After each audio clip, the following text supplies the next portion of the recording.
Bonsoir mesdames et messieurs, monsieur le consul, monsieur l'adjoint au maire, monsieur Karfa Diallo, président de l'association Mémoire et Partage, tous les bénévoles, mesdames et messieurs, en vos grades et qualités.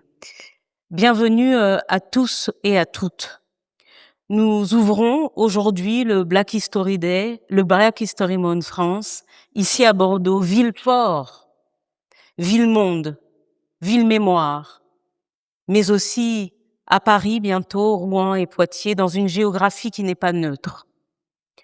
Une géographie marquée par les routes de la traite, par les silences de l'histoire officielle, mais aussi par les résistances, les créations, les réinventions noires.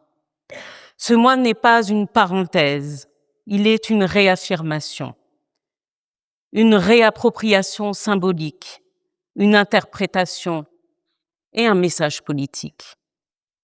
Nous nous devons de rappeler des siècles de lutte afrodescendants.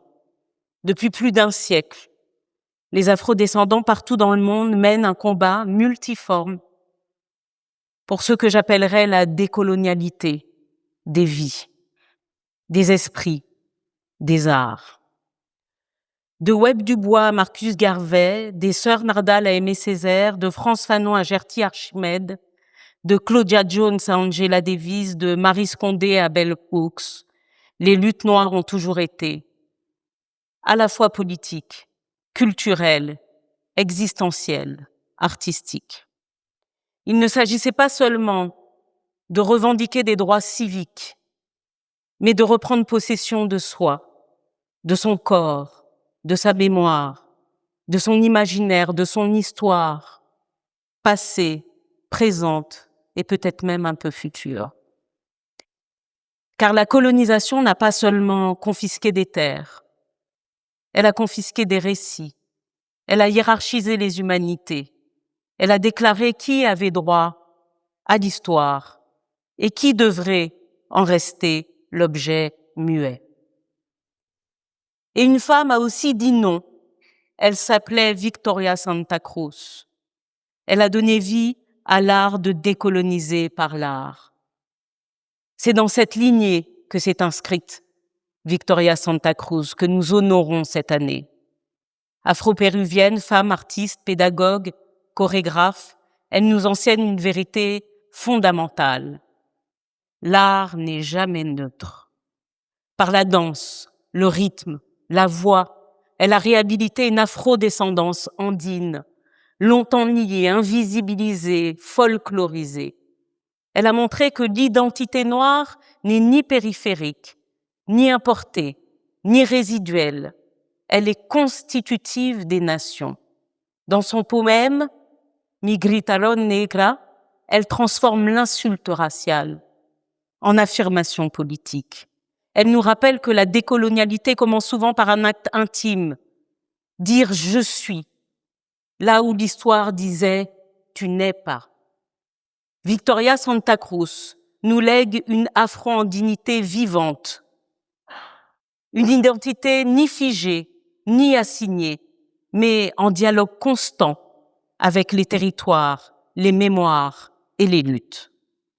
Afro-andinité, Antilles et pays des océans, comme j'aime à les appeler, parce que on nous qualifie souvent d'outre-mer. Moi qui suis en Martinique, je suis ici en outre-mer, parce que vous êtes mon outre-mer. Alors je dis, et j'espère que cette expression fera légion et que vous l'approprierez. Moi je dis pays des océans, parce que nous sommes justement sur tous les océans.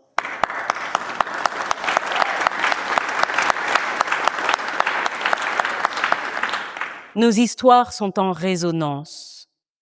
Mal appeler les choses, c'est ajouter au malheur du monde. Nous avons des langues, des danses, des modes de vie, des cultures, des espaces géographiques. Pourquoi parler d'afro-andinité ici en France, aux Antilles, dans les pays des océans? Parce que nos histoires, en fait, se répondent. Tel l'art, elles fabriquent un écho, elles dansent ensemble. Les Antilles, l'océan Indien, le Pacifique, l'Amérique latine, l'Afrique et l'Europe sont liés par une même matrice, celle de la traite, de l'esclavage, de la colonisation, mais aussi de la créolisation, de l'invention de cultures nouvelles, des cultures de résistance, des cultures fécondes. Aimé Césaire nous rappelait que la colonisation est une violence faite à l'humanité tout entière. L'afro-andinité, comme l'afro-antillanité, nous enseigne que l'identité noire, plurielle, située, mondiale, et qu'elle ne s'est jamais enfermée, et elle ne saurait être enfermée dans un récit unique. Alors à quand un Black History Month? Quand pourrons-nous interroger le pacte républicain français? Pas un Black History Month porté simplement par l'initiative, la pugnacité d'une association, mais porté par la nation tout entière.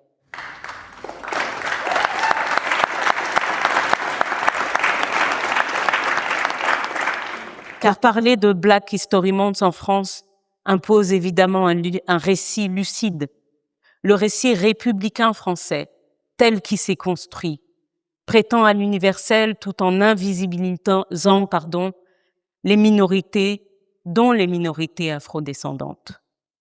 Il parle d'égalité sans raconter l'esclavage comme système fondateur du racisme.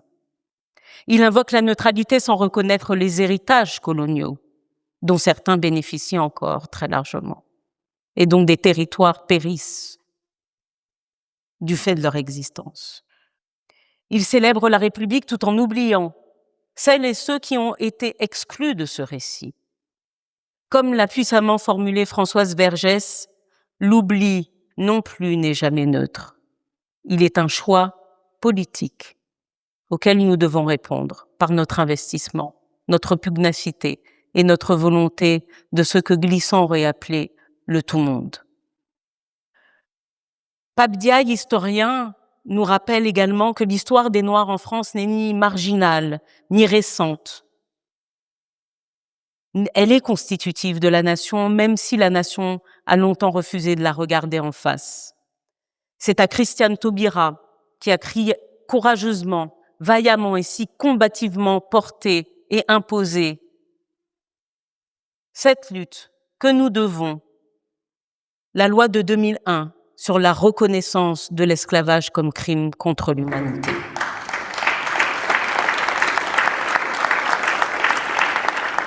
Nous devons le rappeler, nommer, ce n'est pas diviser, nommer, c'est réparer. Nommer, c'est rendre possible un avenir commun, plus juste. Mais nous-mêmes le savons, reconnaître ne suffit pas. Il faut transmettre, il faut enseigner, il faut transformer les institutions, les programmes, les imaginaires. Aux nouvelles générations, je veux dire, ce qui a été ébauché par nos prédécesseurs, ce qui a été construit par des décennies de lutte, ne doit ni s'arrêter, ni se diluer. Les nouvelles générations ont une responsabilité immense à l'heure où les communautarismes se renforcent, à l'heure où la violence contre l'autre et la xénophobie se font loi et générale. Il faut parfaire ce qui a été commencé. Décoloniser les savoirs, décoloniser les arts, décoloniser les politiques publiques, décoloniser nos façons de faire société. Non pour fragmenter la République, mais bien pour la rendre enfin fidèle à sa promesse. Continuer encore, toujours la lutte contre le racisme, contre les discriminations, pour l'humanité. Une humanité qui, par ses bateaux, par ses drames, n'a jamais été celle de la pureté, mais bien celle du métissage, qui, n'en déplaise à certains, ne cessera jamais.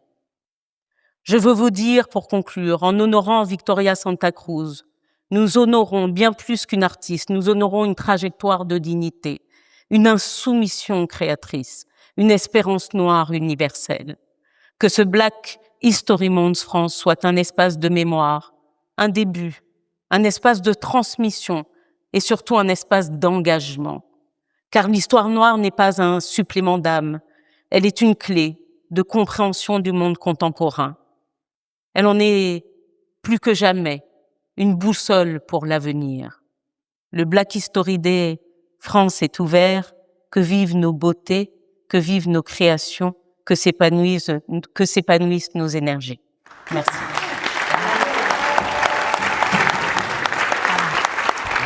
J'ai été longue. Oh, bravo. Merci.